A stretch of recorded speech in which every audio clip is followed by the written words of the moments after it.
నమస్తే మేడం. నమస్తే అండి. కాంగ్రెస్ పరిపాలన సంవత్సరం నుంచి చూస్తున్నారు. రేవంత్ రెడ్డి గారి పరిపాలన అవును. ఎలా అనిపిస్తుంది మేడం?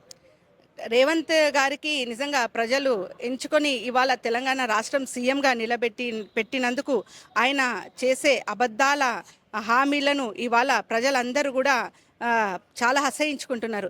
ఎందుకు మేము ఓటేసి ప్రభుత్వాన్ని అధికారంలోకి తీసుకొచ్చినామని చెప్పి ప్రతి ఒక్క ప్రజలు చాలా ఆవేదనకి గురవుతున్నారు. రేవంత్ సర్కార్ సంవత్సరం నుండి ఇచ్చిన హామీలను ఏది కూడా నెరవేర్చకపోవడం కాగా ప్రజలందరికీ కూడా హైడ్రా పేరుతోని ఇంకా విద్యా సంస్థలను చూసుకుంటే ఇవాళ ఎంతో మంది ఫుడ్ పాయిజన్తో ఎంతో మంది విద్యార్థులు చనిపోవడం జరుగుతుంది. అంటే ఎక్కడ చూసుకున్నా కూడా అంటే ఏ స్థాయి ప్రజలు కూడా అంటే లో నుండి మిడిల్ నుండి హై క్లాస్ వరకు కూడా తీసుకుంటే మనం ఎక్కడ కూడా ప్రజలు ఎక్కడ కూడా సంతోషంగా లేరని చెప్పి నేను భావిస్తున్నాను. రాష్ట్రంలో ఎటు చూసిన అరెస్టుల పరమే నడుస్తుంది. ఒకవైపు లగచర్ల రైతుల అరెస్టు, తర్వాత అల్లు అర్జున్ అరెస్టు, తర్వాత మళ్ళీ నెక్స్ట్ కేటీఆర్ గారిని కూడా అరెస్ట్ చేస్తామంటే వార్తలు వస్తున్నాయి. దీని మీద మీరు ఎలా స్పందిస్తారు? వాళ్ళకి అధికారం చేతగాని ప్రభుత్వంగా వాళ్ళు ఇవాళ ఈ యొక్క సంవత్సరం పాలనలో ప్రతి ఒక్కరు కూడా అది ప్రూవ్ చేసుకున్నారు. వాళ్ళు ప్రూవ్ చేసుకోవడం కాకుండా ఇవాళ వాళ్ళ చేతగాని తనంతో ఎక్కడైతే మన తెలంగాణ రాష్ట్ర బీఆర్ఎస్ నాయకులు అభివృద్ధి వైపు ఏ విధంగా అయితే అభివృద్ధి చేసినో ప్రజలందరికీ కూడా తెలుసు.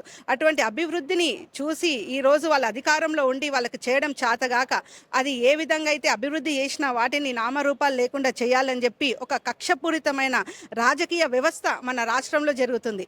ఇవాళ నిజంగా కాంగ్రెస్ ప్రభుత్వం సర్కార్ అంతా కూడా తల దించుకునే విధంగా ఇవాళ వ్యవహరిస్తుంది.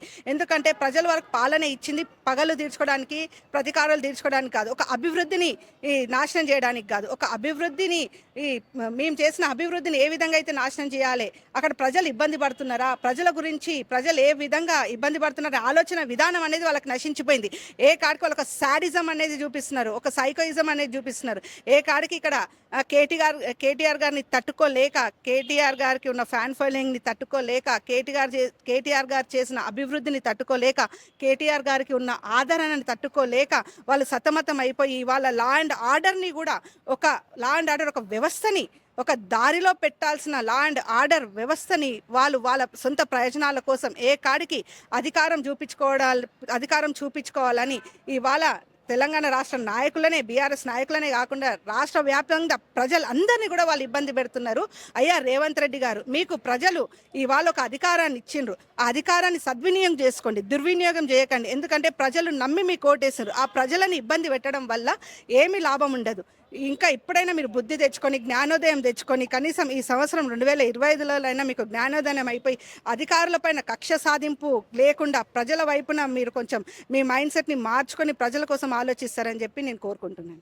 ఒకవేళ ఇప్పటికిప్పుడు మళ్ళీ ఎన్నికలు పెడితే పరిస్థితి ఎలా ఉంటుంది అనుకుంటున్నారు? ఇప్పటికిప్పుడు ఎన్నికలు పెడితే మన రేవంత్ రెడ్డి గారు ఇంకా ముసుగేసుకొని పాయే పాయే అన్నట్టు ఉంటుంది.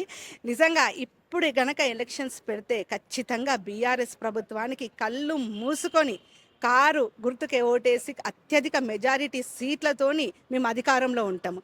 దమ్ముంటే నిజంగానే ఎలక్షన్స్ పెట్టమని చెప్పి మేము కోరుకుంటున్నాం. Okay madam, thank you.